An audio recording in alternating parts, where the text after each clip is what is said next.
Okay, so I repeat that. So two-stage least squares means that we actually have two stages. The first one where you regress the endogenous regressor on an instrument, or as we will see later on many instruments. And the second stage is that you use the estimated regressor, endogenous regressor, at least its good component, the component, that part which is not correlated with the error term, as a regressor or as a substitute for the endogenous regressor in the main regression.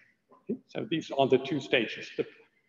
The procedure is actually necessary because we have a problem, as I wrote down last week, we have a problem if we have a correlation between the regressor on the one hand side and the error term on the other side. So if the error term tends to be large for large values of x and small for small values of x, then the regression line that you estimate is too steep, at least if it's positive, because the large values are shifted upwards above the true regression line, and the small values are shifted downwards below the true regression line. So in that case, what you get is a regression line, an estimated regression line, which is too steep.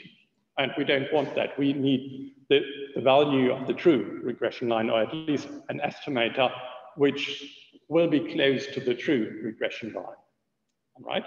And we have seen that one way to do that is, at least before that, we have seen that there are actually many possible causes for this correlation between the endogenous regressor and the error term. For instance, endogeneity. So if y, the endogenous variable y, is caused by an exogenous variable x, but if x is also caused by y, so if there's a causal relationship which runs in both directions, then what you get is endogeneity, and we have seen that this endogeneity will cause correlation between the endogenous regressor and the error term. Okay?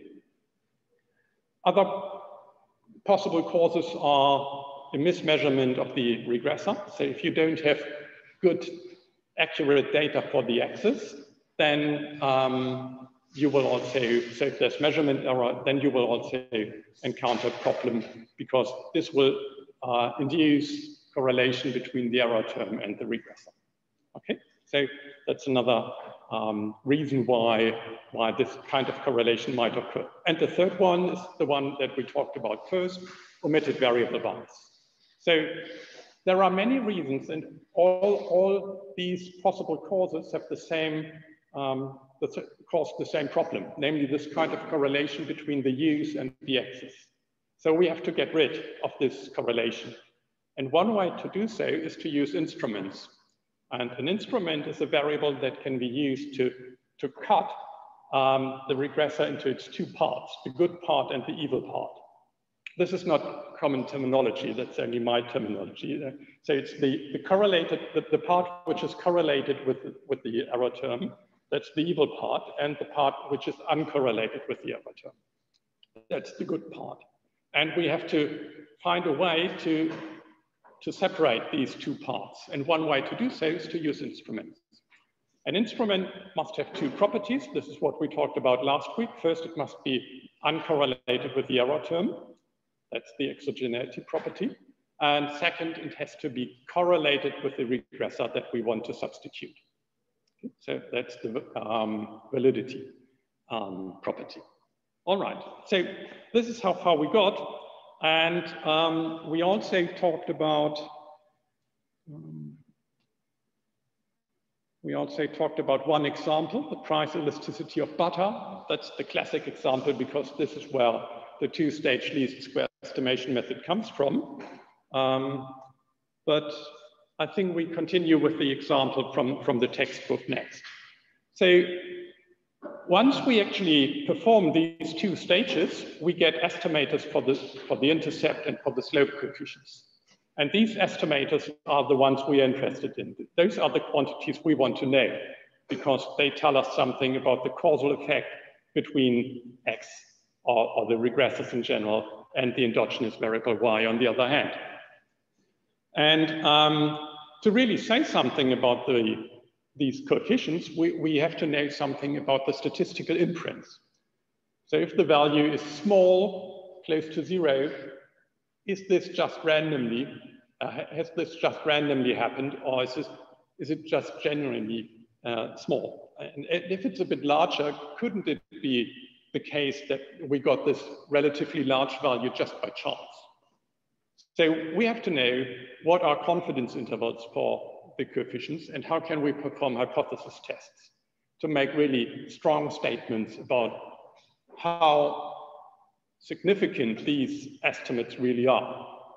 So can we really use this value for, well, as a foundation for some kind of policy, or is the value so vaguely estimated that we shouldn't do that? Okay, so we have to know about the statistical inference, about the properties of these two-stage least squares estimators. And the good news is that if our sample is large, and as you will remember, we always assume that our sample is large in this course here. If our sample is large, then the two-stage least squares estimators are approximately normal. So same result as before. We know that the OLS estimators are approximately normal. And this is good news because then it's straightforward. It's relatively easy to construct confidence intervals and to perform hypothesis tests. And that's because that's a standardized procedure. If it's an asymptotically or as approximately normal distribution, then the approach to construct a confidence interval is always the same. It doesn't really depend on the kind of estimation method. So once you know how to do that, you can do it again and again in different situations. And also hypothesis tests. Once you know how to perform a hypothesis test for multiple linear regressions under standard assumptions, nothing really changes here. So the formal approach does not depend on the estimation method. Once we have this approximate normal distribution. So let me see, yes, the pointer is visible. All right, approximately normal means that the estimator has a certain value as a mean, as the expectation. That's the value around which the estimator will scatter. And we hope, we should be sure actually, that the value around which our estimator scatters is the true value. Because otherwise, if it's the wrong value, then our estimator would be biased and we would get a systematically wrong result. So we want the estimator to scatter around the true value. That's the consistency and unbiasedness property. And second, if it's a normal distribution, it can be characterized by the variance of the standard deviation. And that's a bit tricky here because we have two stages. We not only estimate one linear regression, we actually estimate two linear regressions, and we have to somehow calculate the effect of the first stage on the uncertainty of the estimation in the second stage. Okay? And that's a bit tricky, and we don't talk about that here. We just rely on standard computer software. So if you're interested in how you could actually compute these standard deviations, then as every week, you're invited to visit more courses on econometrics and statistics, and there are quite a few. All right, so here in this course, we just rely on standard computer software, which in our case is R. So there are packages in R which can be used to compute the standard errors in two-stage least squares estimations. So the standard errors, and those are the values we need for constructing confidence intervals and performing hypothesis tests. These standard errors are reported just by our statistics software. And then we just proceed as usual. Yeah, we just compute the confidence interval by using the point estimate plus minus roughly 2 times the standard error. So 1.96 if we want a 95% confidence interval. So that's really easy. Yeah, just the point estimate plus minus something. And the something is roughly twice the standard error. That's the confidence interval. And if we want to perform a hypothesis test, well, you know how to proceed. You take the point estimate, you subtract the hypothetical value, and you divide everything by the standard error. And if that's between the critical values, which again are minus and plus 1.96 for a confidence, for significance level of 5%, then we would not reject the null hypothesis. So only if this t statistic is large, we reject the null hypothesis. But the actual steps that you perform to do this test statistic are absolutely the same. So we needn't talk about that again. All right, the only problem is, the only error that is quite likely here is that you are tempted to use the standard errors which are reported by the second stage. After all, it's a two-stage performance, and the second stage, that's the one we are interested in. And we actually run, or we can actually run just the normal LM command for estimating the second regression line. And in that case, we are in a way tempted to use those standard errors which are reported by the LM command, but those are wrong because it's only the second stage here, and we have to use different routines to calculate the standard errors. All right, and we do that. Okay, let's look at one example. Let's look at the price elasticity of cigarette demand. That's relevant for policy, for two kinds of policy actually, for health policy, obviously, because if the price elasticity is high, then increasing the price will reduce the demand and people are more healthy. Yeah? And if the price elasticity is low, then increasing the price wouldn't induce addicted smokers to refrain from smoking, so they would just continue smoking and the health effect would be small. So for health reasons, that's an interesting economic quantity, the effect, but also for fiscal reasons. Yeah? Cigarette or tobacco tax is not the highest, but relevant part of fiscal revenues. So also for fiscal reasons, it would be interesting to know the price elasticity here. And of course, fiscal politicians would like a small elasticity here, while health politicians would like a large elasticity here, I guess. All right, so how can we actually find out what the value of beta 1 is in this case? Because that's the elasticity. That's the value we are interested in. Okay. And if you think that smokers are addicted, then you will expect a small elasticity. So if the price increases, the addicted smokers just can't stop smoking. They will buy cigarettes nevertheless and pay more. Okay, so we do an empirical analysis. We use consumption data and prices, and these are the values from the textbook, quite old, from 1995. Values from US states, and we just try to estimate an OLS regression first. But what goes wrong if you estimate an OLS regression for this regression line here? Well, the cigarette demand, of course, depends on the prices. That's true, but the prices will also depend on the demand. The higher the demand, the higher the price. Okay, so there's an almost trivial causal effect in both directions here. And you know from microeconomics that it's caused by supply and demand. So which one shifts? You can't really see if you only look at the equilibrium. Okay, so that's the reason why we have an endogeneity problem here. And that's always the case if you want to investigate a certain market, which is why this is not only relevant for economists like you, but it should be also relevant for business administration students. Okay, so we have endogeneity here, which means that we have the correlation between the x and the u, which means that our estimation is too steep or not steep enough, depending on the sign. Okay, so in any case, we would get an inconsistent estimator. So what we get is wrong. And if our sample gets larger and larger and larger, it doesn't get better. We only have a higher probability to be close to the wrong value. So it's actually worse in a way. So we need instrumental variable estimation.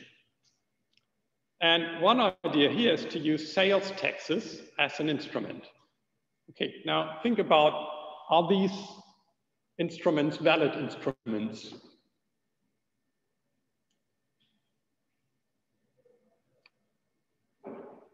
And how can you tell? Well, you have to reason economically, or at least from using common sense.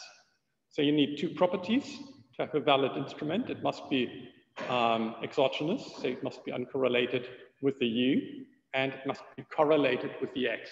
So in this case, it must be correlated with the price, but it must not have a direct effect on the demand, only an indirect effect via the price.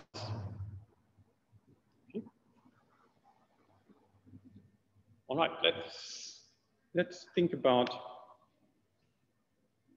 these two properties. So let's look at, well, yeah, let's look at the relevance first. Do we have correlation between the instrument, the sales tax, and the prices? What do you think? And why? Because the tax raises the price. The tax raises the price? Exactly. So in a way, it's trivial, yes. So we can be quite confident that there will be some kind of correlation between the cigarette prices and the sales tax. The sales tax is the value-added tax, which not only increases the price of cigarettes, but the price of everything. Okay. How about exogeneity? What do you think?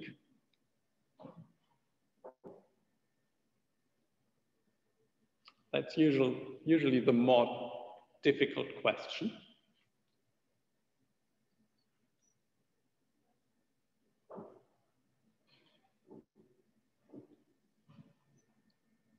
So exogeneity means, in this case, that you do not have an effect from the instrument to the endogenous variable y, which is the cigarette demand in our case.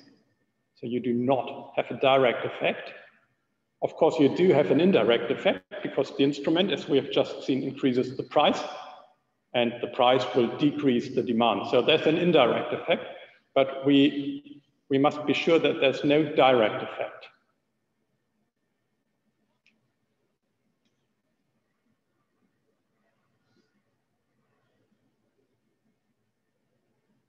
And I think, well, at least using common sense, I guess it's reasonable. So sales tax will not be part of the demand function of the smoker. The prices, of course, are. So the indirect effect from the sales tax on the prices will have an effect on the demand, but there's no direct effect. Could argue that, while a generally higher level of the sales tax will not only increase the prices of cigarettes, which makes them more expensive, but also prices of all the other products, which means that you have less purchasing power, which means that you demand less cigarettes, I guess. But, well, you could argue this way, and then it's not a valid instrument anymore. Okay? But here we assume, let's assume for a moment that this is really an exogenous instrument. So it's a valid instrument, it's relevant and exogenous. Okay, and therefore we can use it for our two stages. Let's run the first stage first. We regress the endogenous regressor, the price of cigarettes, on the instrument. And this is the point estimates that we get. So that's the intercept, and that's the elasticity, or the slope coefficient here. It's not an elasticity because the taxes are not in logs, but that's really not a relevant issue here. So this is the slope coefficient, and we are not really interested in this value here. But at least it assures, or well, it makes us more confident that it's a good instrument because the value is positive. Yeah, that's what we would expect. All right, then for each state, we can compute the value for the cigarettes that we would expect if we only looked at this regression outcome. So we get this is the good part of the prices of the endogenous regressor. That's the good part. The bad part, the evil part, is in the error term of the first stage.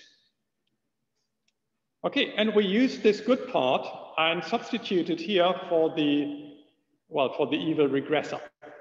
So this is the good substitute for the correlated regressor. If you look again at the previous slide, this is our regression line. We can't use the log prices here, but we can use the good part of the log prices. So we have to just put the head above this variable and run the regression. And this is what we get. And please have a look at the outcome. And is this what you expected? Why not? Elasticity is higher than 1, so it would be logical to think that it's not going. So the result is indeed surprising because the elasticity, which is around 1 here, roughly 1, a bit higher than 1 actually, is, or minus 1, is much higher than you would expect if smokers are addicted. Yeah, this is a bit surprising. Apparently it's true, because if you rerun this regression for other countries or other periods, you get the same result, roughly the same result. So addiction seems to be a problem, but the cigarette demand is not only driven by addicted smokers, but more by adolescent youth. Yeah, so if cigarettes are too expensive, you don't start smoking when you are young because you just can't afford that. And this seems to be the root why an increase in cigarette prices really reduces the demand. So it's not really this addiction argument. So as you just said, this is really a surprising result. It's much higher than expected. Okay, we then use standard computer packages to compute these little values here, the little numbers below the point estimates. So it's really innocent looking here because it's just two little numbers below the point estimates, but there's a lot of work in really deriving how to compute these. Okay, we don't do that here. All right, and we can see that the elasticity is estimated, well, so it's not really very precise. So the confidence interval is quite wide. Yeah, it runs from, well, 2 times this, that's 0.6 roughly. So we subtract and we add 0.6. So it's between 0.4 and 1.6. It's really quite a wide confidence interval. And we shouldn't be sure here that this is really a precise estimate of the elasticity. So in a way, econometrics is often quite destructive because it tells you that what you get from the data is just vague. It could be true, could be wrong. That's not very satisfying sometimes, but at least it ensures you that, makes sure that you don't base policy on a value which might be wrong. All right, any questions so far?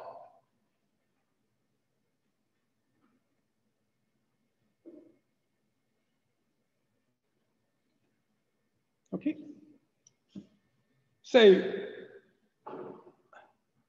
we now generalize that. And of course, there are many ways to generalize that. Up to now, we looked at regression equations with one regressor and one instrument. And we can generalize that. We can actually look at the very general IV regression, multiple endogenous regressors. So there's not only one evil regressor, but many. We could also have at the same time exogenous regressors, which are good, which are uncorrelated with the error term. And we could have many instruments. So this is the completely general case, potentially more than one endogenous regressor, potentially more than one exogenous regressor, and potentially more than one instrument. Okay? More instruments are generally a good thing because in the first stage, you get a better estimate, you get a better prediction of the good component. So you get more variation in the good component, and that means that in the second stage, you get a more precise estimate. So that's the general case. And let's look again at one example. Let's look at the case where we have more than one instrument and an additional exogenous regressor in our equation. So cigarette demand not only depends on the prices, but also on income. So the more income you have, the higher the propensity to smoke, although this is not what you really might expect if you look at the distribution in a certain population. But if you look at different states, this is probably reasonable. And if we drop income from our regression equation, we might have the standard problem of omitted variable bias. Yeah. This problem doesn't go away just because we use instrumental variable estimation for a different regressor. Okay? So omitted variable bias can, of course, also occur if we have instrumental variables. So we should include income in our demand equation. So we do so, then we have one endogenous regressor, the price. We have one exogenous regressor, call it W here, but in general, it's, in the particular case here, it's the income. And we assume that we have two instruments, namely the general sales tax as before. But in addition, we also look at the state-specific tobacco tax. So in the US, tobacco tax apparently is not the same in the entire federation. It really is different from state to state. So there's some variation that we can exploit. All right, so this is the good regressor. This is the evil one. That's the endogenous variable, and those are the instruments. All right, I'll come back to that. So let's first look at the model equation in its full generality. These are a bit, the ordering of the slides is a bit weird here, I have to admit. So maybe I should shift that in next year or whenever. All right, so the general instrumental variable equation. So we have the endogenous variable, the dependent variable on the left-hand side. We, as always, have the intercept. And then we have a list of endogenous regressors. Those are the ones which might be correlated or which are correlated with the error term. Then we have a list of exogenous regressors. Those are the ones where we know that they are uncorrelated with the error term. And of course, the error term. Okay? So we talk about the endogenous regressors, which is why it's generally a good idea not to talk about the exogenous variables when you refer to the axis on the right-hand side. It used to be a common practice in the past, and in other sciences it still is, but I would suggest not to use the expression exogenous for regressors. So regressors are exogenous variables if they are okay, but regressors can also be endogenous variables, in which case it doesn't make sense to call them the exogenous variables. So this is just a bit of terminology, but it can of course be true that regressors are endogenous. And they are endogenous when they are correlated with the U. That's the definition. Okay, so we have the endogenous regressors, then we have exogenous variables which are included in the regression equation. And we have a number of instruments which are also exogenous variables, but they are not included in the regression equation. We can't do that. We can't include the exogenous variables. We can't include the instruments in the regression equation because we need a number of exogenous variables in the back to use them to separate the endogenous variables into their good and bad parts. All right? Okay, bit of new terminology. We talk about identification, under-identification and over-identification. Und auf Deutsch heißt es auch Identifikation, Unteridentifikation und Überidentifikation. And we talk about that depending on the number of variables of instruments that we have. So let's consider first the case where we have one endogenous regressor, one evil X, but multiple exogenous regressors. And then later we look at the more general case, at the most general case. And we say that the parameter of our endogenous variable, of our endogenous regressor, is identified, or sometimes we call it exactly identified, if, oh no, this is the general definition of identification. We call the parameter identified if different parameter values would result in different distributions of the data. That's quite an abstract idea. Remember, we think about the data as something which were generated randomly. And if two models or two different sets of parameters would result in the same distribution of the data, then looking at the data will never allow us to separate these two different sets of parameters. It's a bit like, I think about two numbers and the sum is 10. Which are the two numbers? You can't say. It could be 1 and 9 or 5 and 5. So different sets of parameters, 1 and 9, 5 and 5, result in the same observation. And then you just can't distinguish between the values. That's the concept of identification. If you actually apply that to this problem of instrumental variable regression, then saying whether we have identification or not is very easy, because it only depends on the number of instruments, let's call that M, and the number of endogenous regressors, let's call that K. And the intuition is that we won't get identification if we have too few instruments.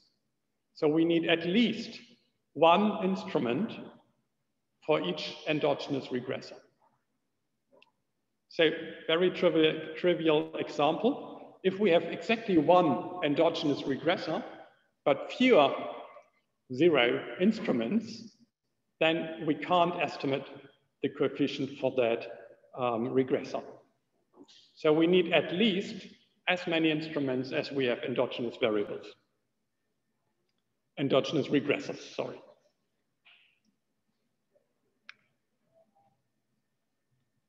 And therefore we talk about exact identification if the number of instruments is exactly identical to the number of endogenous regressors. We talk about over-identification if the number of instruments is larger than what we actually need. And we talk about under-identification if the number of instruments is smaller than the number of endogenous axes.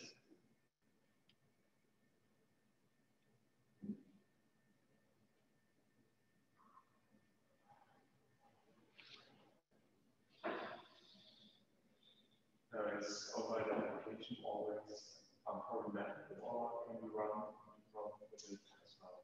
Actually, over-identification is a good thing. So under-identification is a problem, but well, that's obviously the case because you can't estimate what you want to know. Exactly identified just works, but over-identification is actually a good thing because once you have more instruments than you actually need at the minimum, you in a way can say if the instruments work. But that's not possible if you have only as many instruments as you need.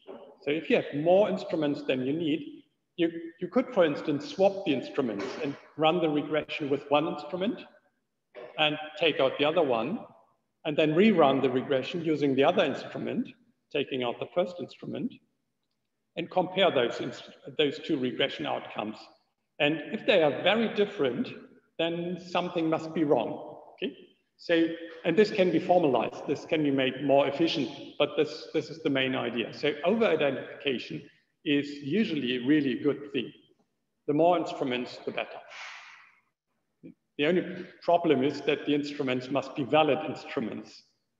So the more valid instruments, the better. That's trivial in a way, but it's hard to find them in most applications.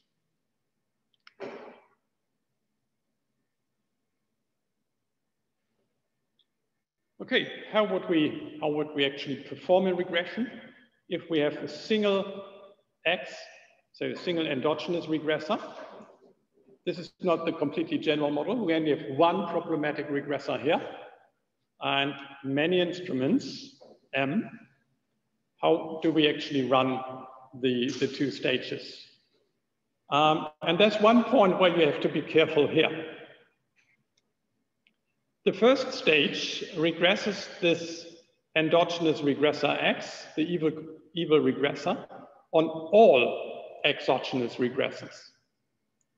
Not only on the instruments, but on all regressors. Okay?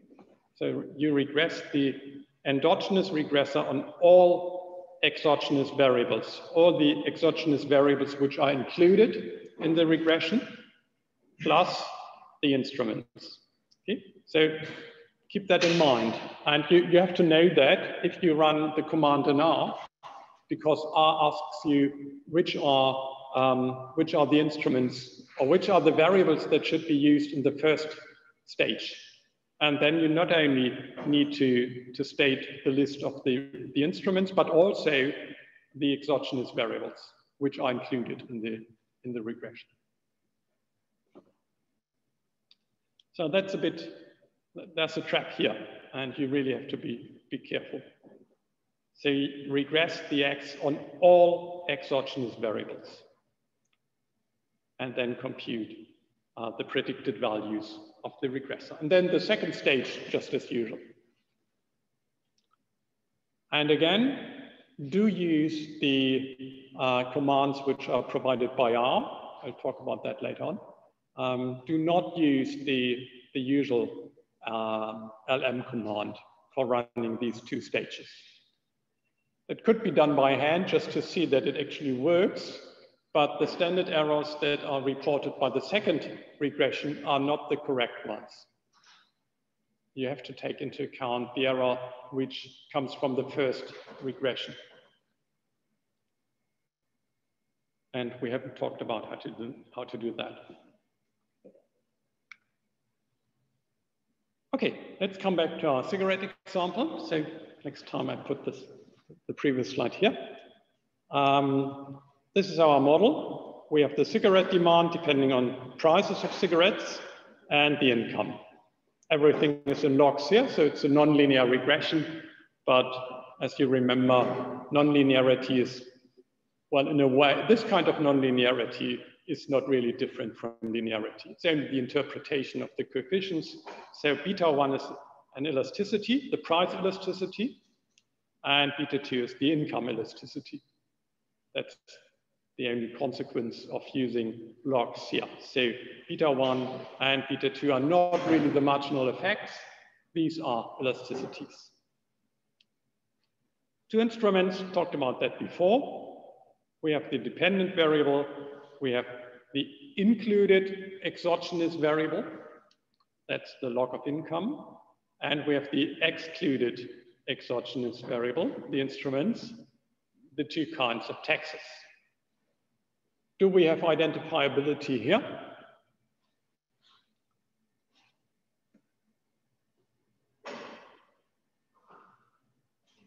Yes, because we have more instruments than endogenous regressors. Exactly. So we have one problematic regressor, that's the price, but we have two instruments, more than enough. Okay? So we have identification, we even have over-identification here. All right, so here the regression is actually done first with only one instrument.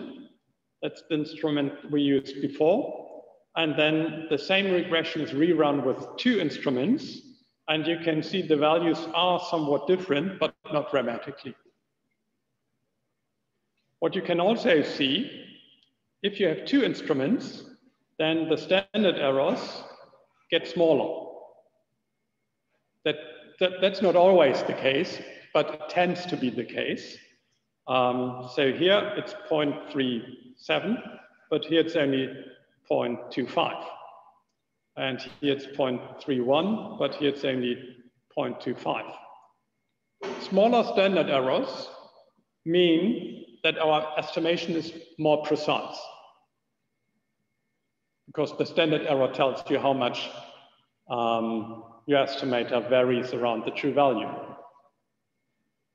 And of course, if it varies a lot, the standard error is large, your estimation is not very, very reliable. Okay. So two instruments is better than one instrument. We can see that here. By the way, we won't have a active study break today. I'm sorry about that. We might have a little break for asking questions, but you're invited to ask questions anytime. So I don't think that we should have a formal break for that. Okay, so here the estimation for two instruments is restated. That's exactly just a copy from the previous slide. Let's look at the values. We have an income elasticity of 0.3 roughly. So that's relatively small. And also the standard error is quite large here. It's 0.25. So the standard error is almost as large as the point estimate. And that means if we construct a confidence interval around the point estimate, it would cover the zero. So the income elasticity is not significantly different from zero. Yeah, so if we perform a t-test, for instance, here, we would compute point estimate minus 0, so that's 0.28, divided by the standard error, but that's almost the same, so it's about 1, even, well, a little bit above 1, but it's about 1, and the critical value is about 2. So it's much less than the critical value, and therefore it's not significantly different from 0. So income apparently has no big role in cigarette demand. The price elasticity got even larger. And actually this is, looking at other studies, quite a robust result. So the price elasticity of cigarette demand is quite high. And for other drugs as well. That's quite surprising. All right. Yeah, this is a bit tedious now, but we really have to go through that. We now look at the general case. So we have many regressors here, which are correlated with the error term and many exogenous variables. Now, how can we substitute the x's by their good components? Well, we have to run regressions for each and every endogenous regressor here. So in the first stage, we do not only run one regression for the single endogenous regressor, we run the same regression for each x. So we run a regression of x1 on all, and remember, it's really all, also the included exogenous variables. And then we run a regression of x2 on all exogenous variables, not only the instruments, and so on. So it's the same set of variables that we use independently in a way for each of the endogenous regressors. Yeah, that's the only difference here. I think that's quite intuitive, but what is not quite intuitive is the use of the W's here. So we need to include all, or we should include, it makes sense to include all the exogenous variables in the regression. And then we compute the predicted values.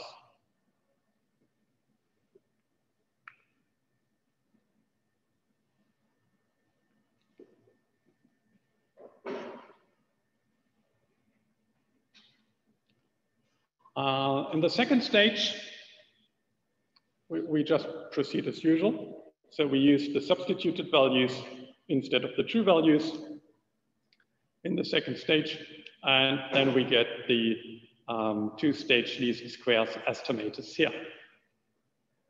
Again, don't really do the two stages separately if you're interested in confidence intervals or hypothesis tests, because even though the point estimates that you get are correct, the standard errors are not. You have to kind of adjust those standard errors if you want to do both in the same. You can do that by using the standard commands in R. All right. So what would happen if we had not enough instruments? Why doesn't that work?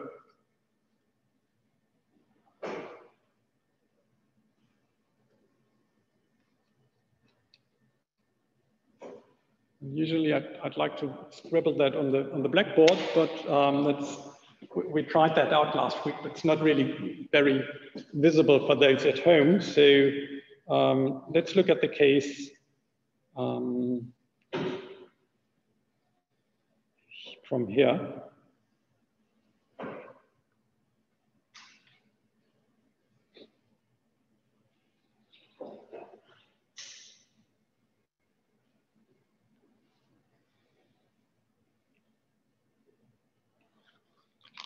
So what would happen if we had too few instruments? So suppose we have yi. Let's look at one simple example.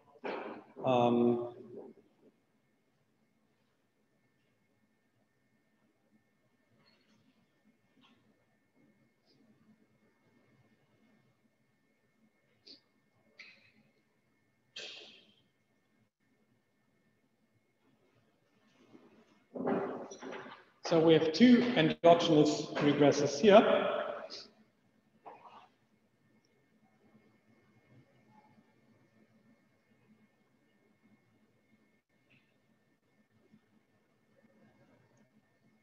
But only one instrument.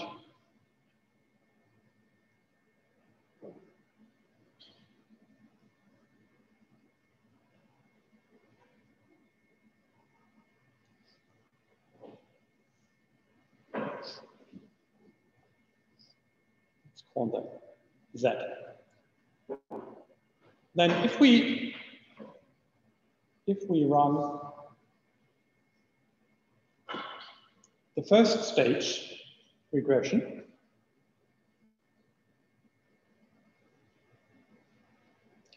it would look like this. We would regress y1i on some kind of intercept.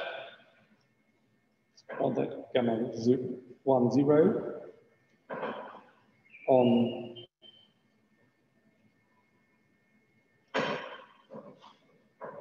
slope coefficient. That's only 1. So that's 1, 1. So we would regress the first endogenous regressor X on the instrument. And what we would get is the predicted values. That's the first stage for the first endogenous regressor.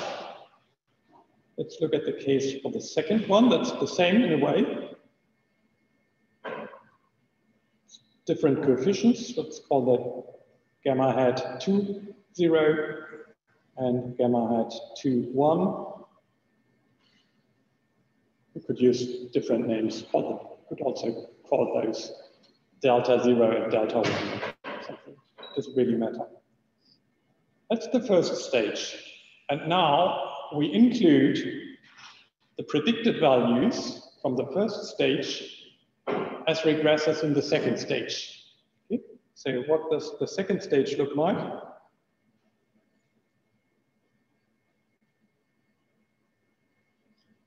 Well, that's the regression. We regress yi on beta 1 x1 I hat.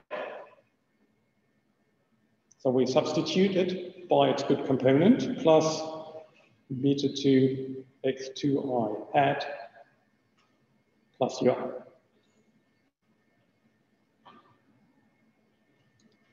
Okay, so far so good. Now we replace x1 hat and x2 hat by the equations from the first stage. So x1 hat is gamma hat 1 naught plus gamma hat 1 1 xi, and x2 hat is gamma hat 2 naught plus gamma hat 2 1 xi. So just use the definition of the good component from the first stage. If it's not readable, just let me know. Oops. Okay, you can collect terms, and we can see here that this would be beta naught plus beta 1 gamma hat 1 0 plus beta 2 gamma hat 2 0. Those are the intercept terms, plus beta 1 gamma 1 1 hat, plus beta 2 gamma hat 2 1 zi plus u.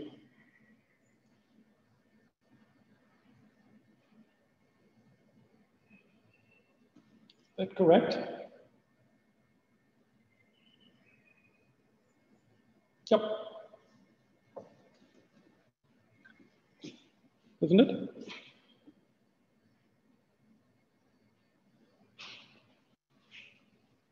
Okay, so what we actually do here is we run a regression. Too large.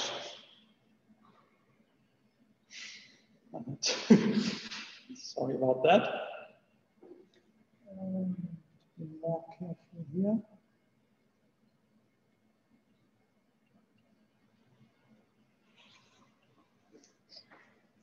So we could call this alpha naught and this alpha 1. Then what we get is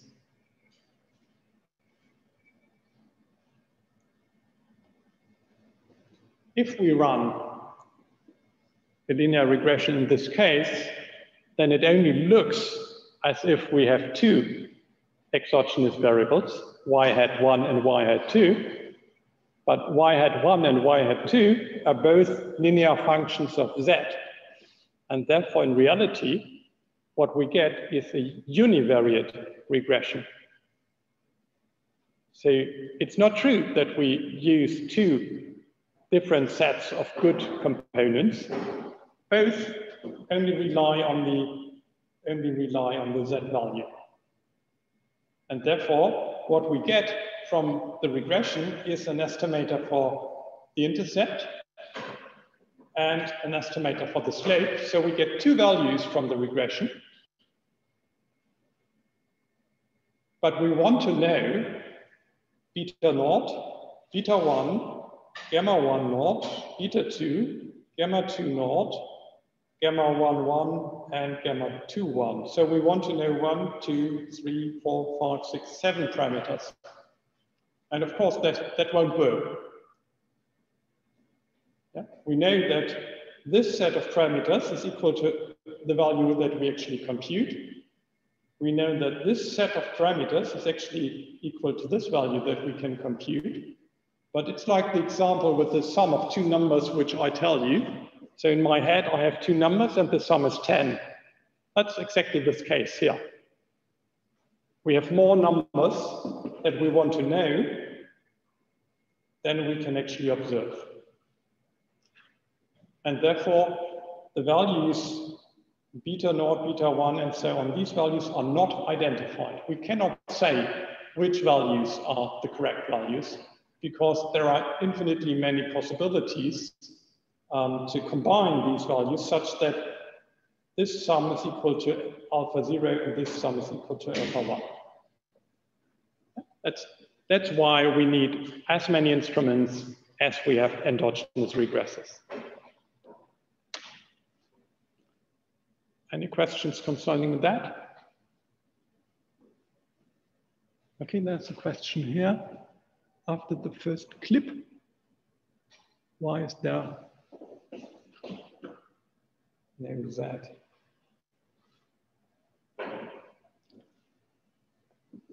Does that mean this one here? Yes, I did. I was a little bit confused because at alpha 1, you can see C1, and at alpha 0, you can't see C1. So in effect, it's collecting terms. So first, we collect all the terms without any regressor. So that's the beta naught. And then it's the beta 1 times. So we expand this brackets here. It's beta 1 times gamma 1 naught hat. And then it's beta 2 gamma 2 naught hat. We collect those terms. Those are the terms which are not attached to any regressor. So these are the intercept terms in a way. We collect them and put them here. And then we collect all the terms which are attached to regressor. So that would be beta 1 times this, and beta 2 times this. And since both are attached to the same regressor, namely Z, we can put them into this sum here. And that's then attached to the regressor Zi. Does that answer the question? Yes, I understand it wrong, first of all, but now I can understand it. Thank you. Okay. Other questions? So it's the linearity that's a problem here in a way. Yeah, since we have linear models, even if we have logs as regressors, this won't work. All right. Let's return to the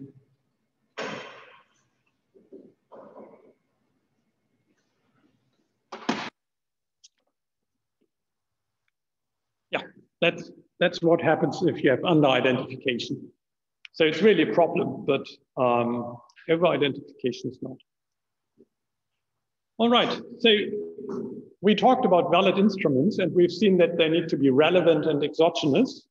But we only defined these terms when we had only a single endogenous regressor. What happens if we have, and only the case where the single endogenous regressor was not accompanied by any exogenous regressors? So what happens if we have a single endogenous regressor and a single instrument, but now that's the case we talked about before, sorry. So that's the case we talked about before, yeah? The instrument must be correlated, not correlated, with X, and the instrument must be uncorrelated with the U. So there must be no direct effect from the instrument on the endogenous variable. Now, what happens if we have a single endogenous regressor, but more than one instrument? That's the first generalization. In that case, at least one instrument must be correlated with the axis, with the x. It's only one. That's the relevance. And we have to make sure that all instruments must be uncorrelated with the error term. So it's not necessary that all of them are correlated with the x. It's better if they are, but it's not absolutely necessary. But all of them must be uncorrelated with the error term. That's the tricky part, because arguing that the instrument is uncorrelated with the error term is usually much harder in terms of economic reasoning than arguing that there's some kind of correlation. Most of the time, it's easier to presume that something is correlated than to argue that it's really independent. Okay, and what happens if we have many endogenous regressors and many instruments? Well, in that case, it becomes a bit difficult to express that in words, but writing it down in formulas is also kind of complicated. So here I just repeat what's used in the textbook, and the relevance condition means that here we have to make sure that the regressors in the second stage, which consist of the good parts of the endogenous regressors, so the x hats, and the exogenous regressors, the w's, we must make sure that we do not have perfect multicollinearity in the second stage. And that could happen if we were able, well, it's kind of tricky to define what we mean by perfect multicollinearity here, because the values of the x's are random after all. But if we were able to compute them using the true coefficients of the first stage, then we must assume that there would be no multicollinearity. Okay, so the relevance condition here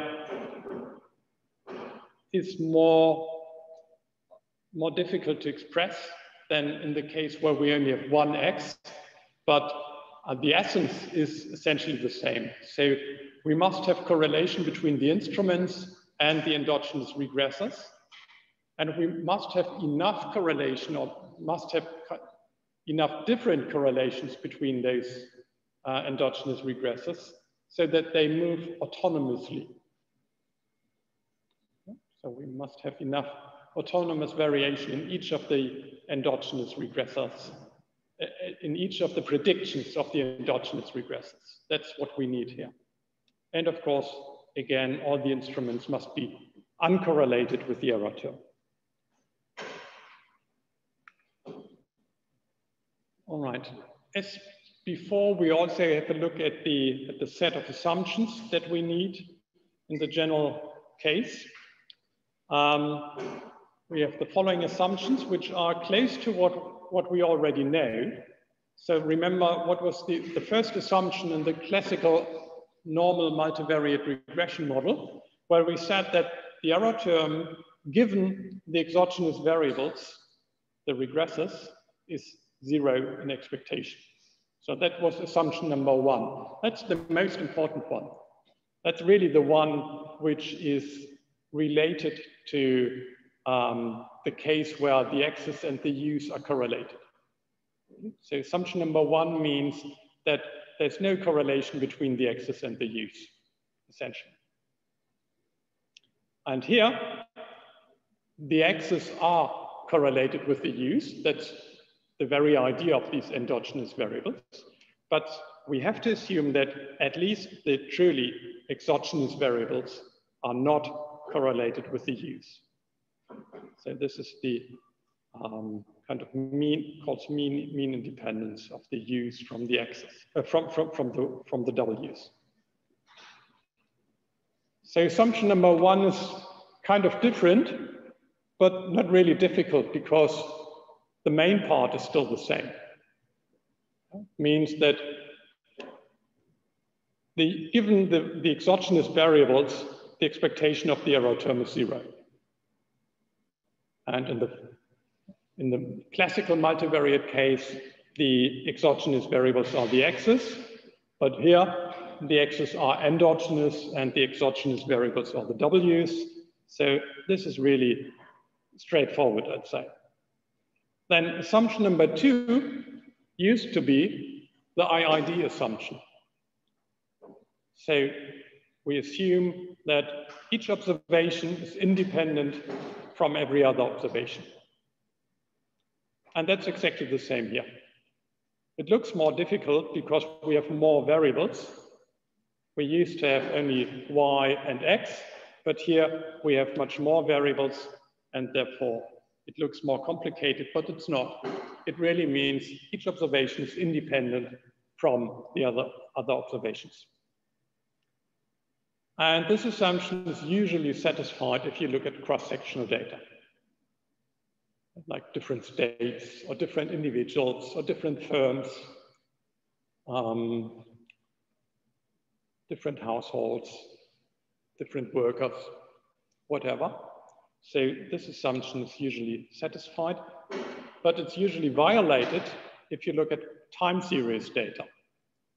So if you look at data which are collected over time, like stock exchange returns, like exchange rates, or GDP in a country over different years, then this assumption is usually violated. So we can't really deal with time series in this course.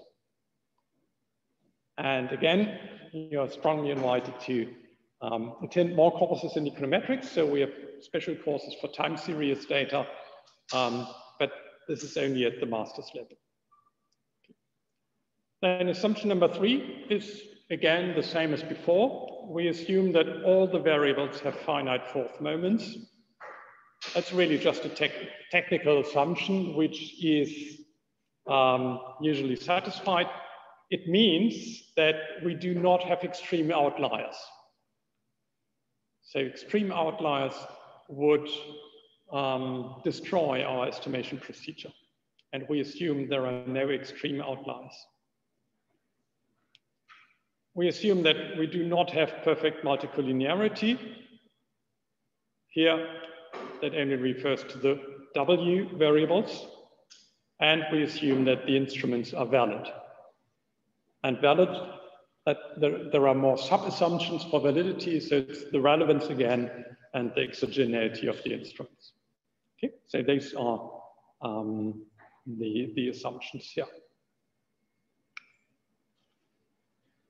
Okay, so quite complex, but really relevant. So today's empirical economics studies, they rely on this two-stage least squares estimation method quite a lot. So as an economist, you really have to know how to deal with indigeneity, how to deal with omitted variable bias, and so on. Okay, good news again. It looks almost as if this slide has been seen before. So the estimators are asymptotically normal again, or approximately normal again. And therefore, computing the confidence intervals and performing the t-tests are done as before. The f-test also. Don't rely, if you really run the two regressions separately, don't rely on the standard errors from the second stage. But I've told that before. So do use standard statistics software. And in this course, we always assume that the data could be heteroscedastic. So just use the, it's called the V covariance matrix, which is heteroscedasticity consistent. Okay. All right, so this is how you use it in R. Suppose this is our regression equation. So we have the endogenous variable y. We have a set of endogenous regressors x, 1 to xk. And we have a set of exogenous regressors, w1 up to wr. Then the command in R is called ivrec, instrumental variable regression. And you input a formula here, and the formula starts, as usual, with the endogenous variable y. Then the tilde, meaning is explained by. And then we get the list of all the regressors. So up to here, it's like the lm command. So all the regressors are included here, both the endogenous and the exogenous regressors. And then comes the list of the exogenous regressors. So we have the vertical line here, and then the list of the exogenous regressors. And the curly bracket here is just a typo. Okay, so this is the list of all exogenous regressors, not only the instruments. The instruments are here, but also the exogenous regressors which already appeared here. Why is that? Well, the reason is quite simple. How should R know which regressors are endogenous and which are exogenous? You just can't see that. This is just a list of variables, and the program just is not able to know which of them are endogenous and which are exogenous. So you have to state to the program which actually are the exogenous variables, if any, and you do that after this vertical line. Okay? So this is the list of all exogenous variables. Yes? We use the letter M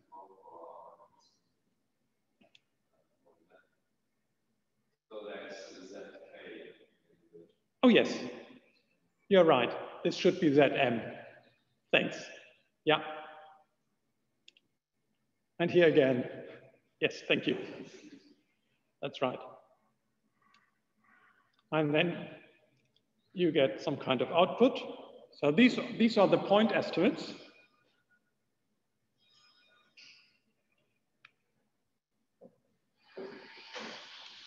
And if you save the output, well, you should include some spaces here. It looks a bit ugly.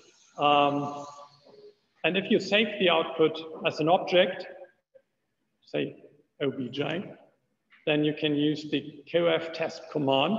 You're already familiar with that, because that's the same command you used before. So this line is exactly what you did before to get the output, which is heteroscedasticity robust. So that's the output we are really interested in. And here, we actually get the point estimates. This is what you would get from the second stage regression. But here you also get the correct standard errors. Okay. So there's no application here. This is just some kind of numbers. But the form of the output is the same. The command that you use to get this output is the same as before. What's new here is only this line. So the line where you use the instrumental variable regression command. By the way, that's not part of base R.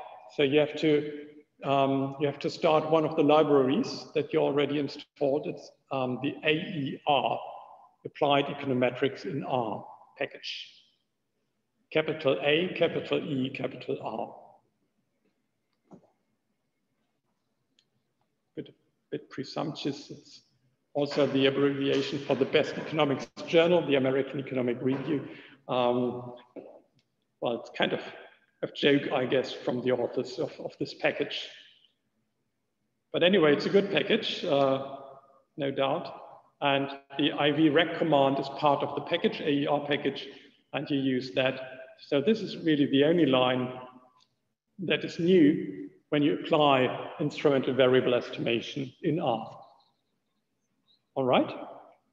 And what's really hard to remember here is do include the W's, so the exogenous regressors in the list of instruments, or with a list of instruments.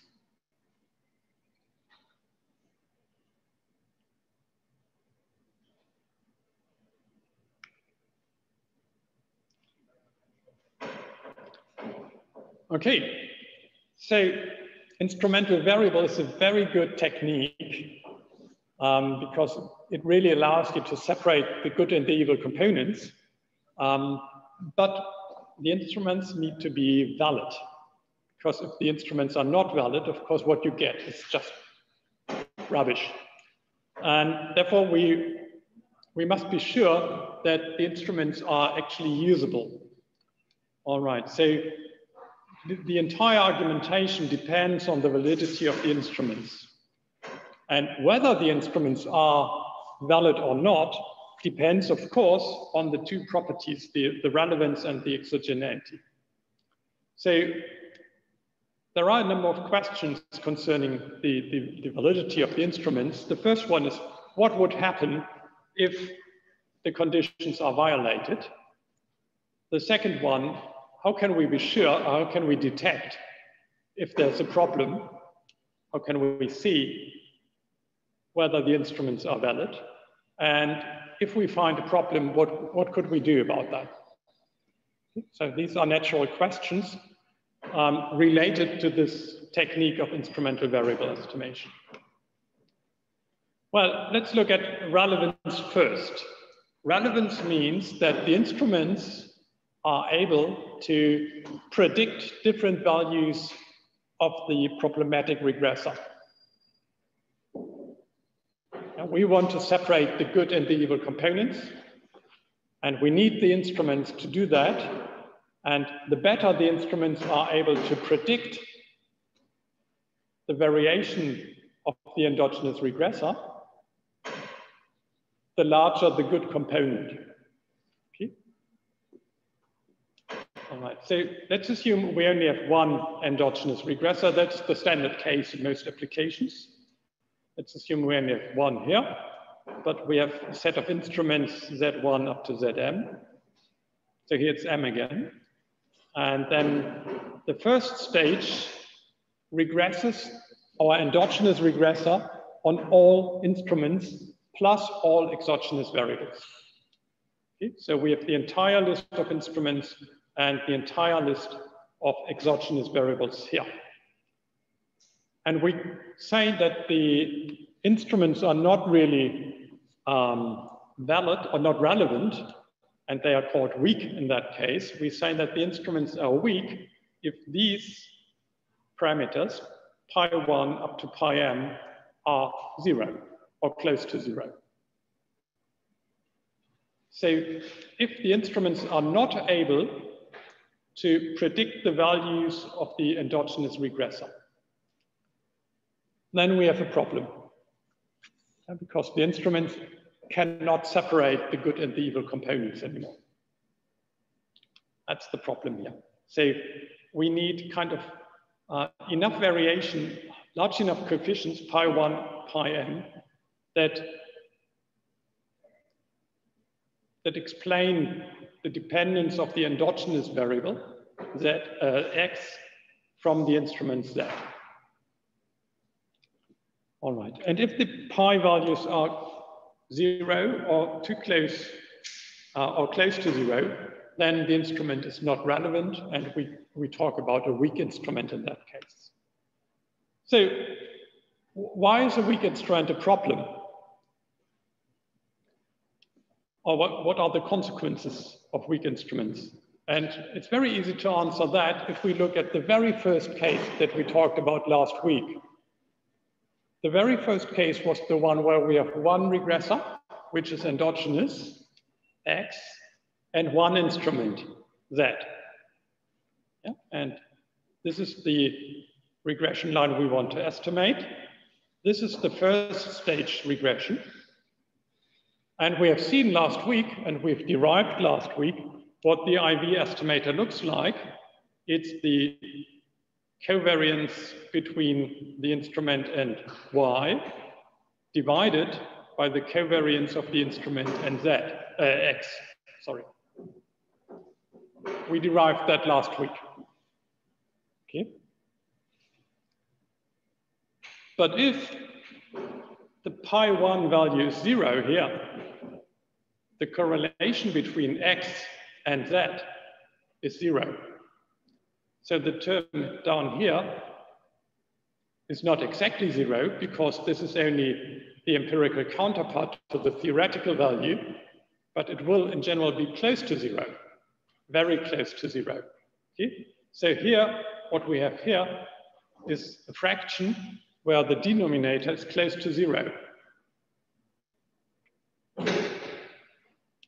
And theoretically, it's exactly 0.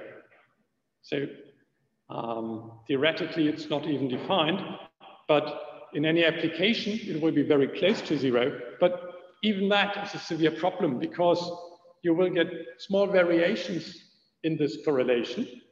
And these small variations around 0 will translate into huge variations of the estimator. Yeah, suppose the value in the numerator is 1, and you divide by 0.01. Then what you get is 100. But if you divide by minus 0.01, it's minus 100. Yeah, so very small variations in the denominator will cause really huge swings in the estimated coefficients. Yeah, so if the covariance is 0 or very close to 0, then the denominator in this expression here is close to 0. And that means that even very small changes in the denominator will cause large changes in the estimator. And if you look at the distribution of the estimator, that's beyond the scope of this course, then you will see that the asymptotic normality will break down. So in that case, what we learned is no longer applicable. And the usual statistical inference will just not work, and you would get wrong results. All right. The authors say that, the authors of the textbooks say that weak instruments can be thought of as kind of decreasing your sample size.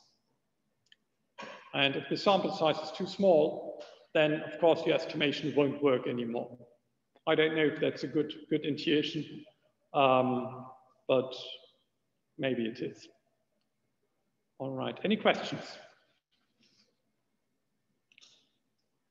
So before we start with the next topic, no, it's not the next topic, but it's more about weakness of instruments, and then we have to talk about exogeneity. I would like to postpone that to next week, but there's one question.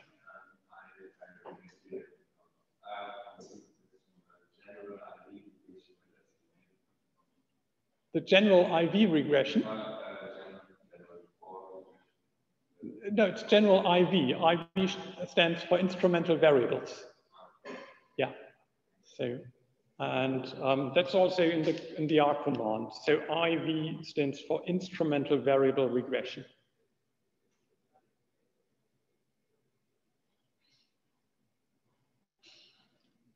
Any other question?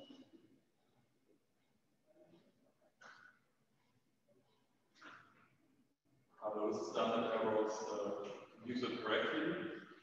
Yes. So if you use these two commands, so first the IV rec command, you save that as an object, just as you did with the LM command. And if you then use the QF test command to compute or to output the estimates and the standard errors, then these are the correct standard errors. Yeah. So here, the first stage is explicitly taken into account.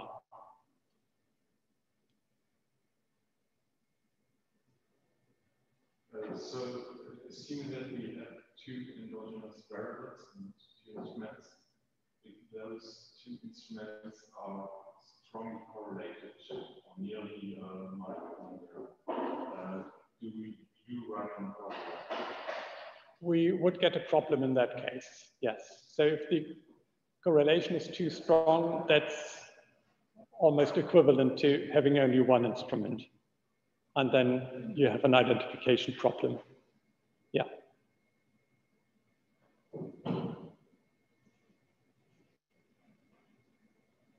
All right.